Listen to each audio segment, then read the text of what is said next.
solutions. Today I'm going to go over how to infuse oils using the hot method or the double boiler method.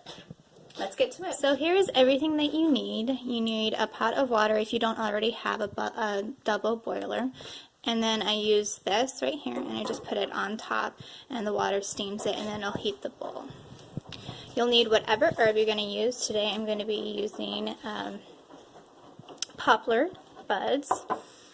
You'll need vitamin E oil if you're not going to directly make it into a balm. The vitamin E oil will make it last longer so that you can keep it until you are ready to make a balm with it. Or if you're just going to use it straight as an oil. Your carrier oil. Today I'm going to be using olive oil. You'll want a digital scale. You can use a regular scale too, but you want to make sure that it has both grams and ounces. Grams particularly are they're more accurate because, as you can see, I'm going to put a couple right here. You can see I have 5 grams, but if I change it to, I have to do over here, sorry. If I change the unit to regular ounces, it hasn't registered anything. So grams are a lot more accurate. Back over here. All right.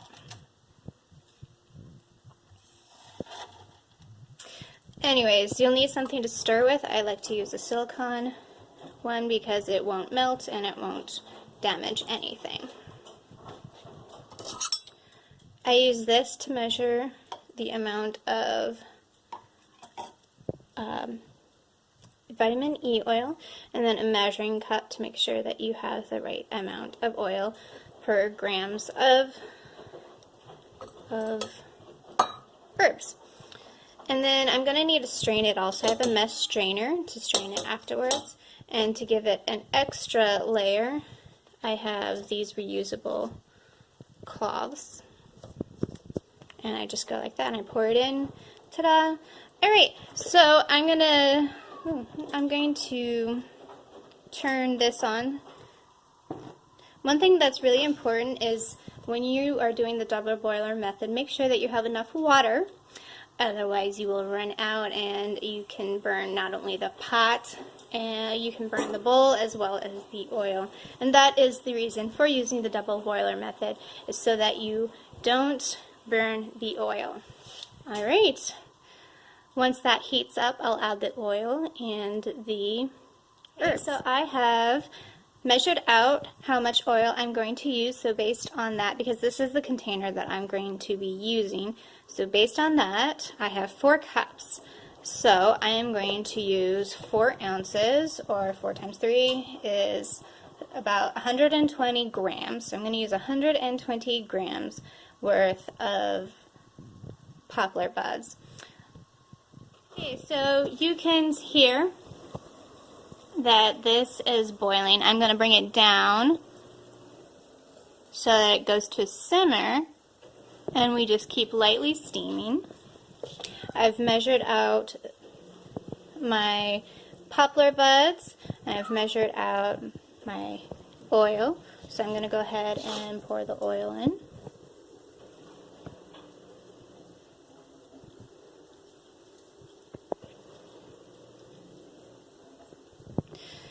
And I'm also going to add an extra half a cup because this will actually absorb some of the oil.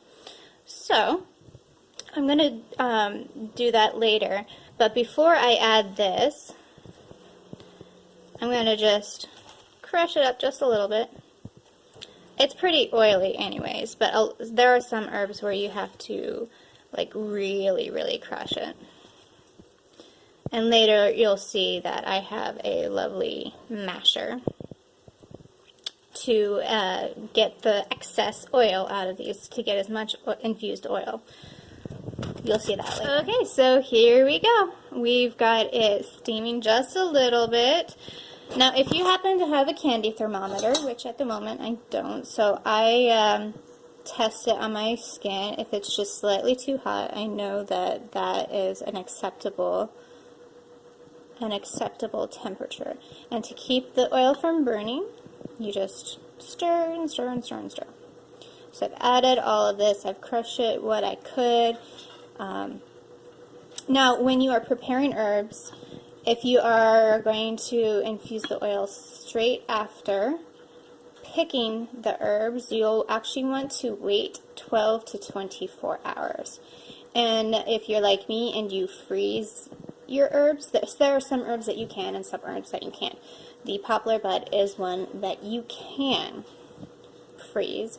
You will want to make sure that you leave it out for 24 to 48 hours after, so that they thaw and that some of the extra moisture will go away, because if there's too much moisture in the oil, once you put it away, it can lead to molding or mildew. We don't want that. That's part of why we have the vitamin E oil, is so that it doesn't develop, but the more that we can keep out of it, the better.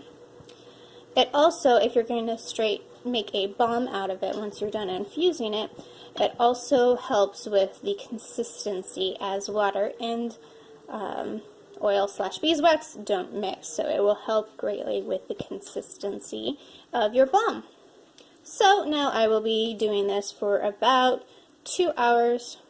I'll be watching, enjoying the show, and I'll see you guys in a couple of hours. So after a couple of hours, which is one episode of Once Upon a Time and 1.5 episodes of Grimm, I am ready to pour this into here. Now I am videoing this myself, so I won't be able to show you the process, but one thing I want to make sure to point out to you is that you can see the water right here. The one thing that you want to make sure you don't do is get water droplets into here, because of what I said earlier. We don't want mildew forming on your oil. And once I have it strained in here, I will be putting 1 teaspoon, which is 1/4 teaspoon per cup of vitamin E oil. And then when I'm done with that, I'll put it in here and store it in my pantry, which is nice and dark. And that's it. To mention, I'll show you this real quick. So I have a potato masher here, and it helps squeeze out all of the oil. Now you see that I didn't quite get this all correctly. I thought it was, but when I turned it over.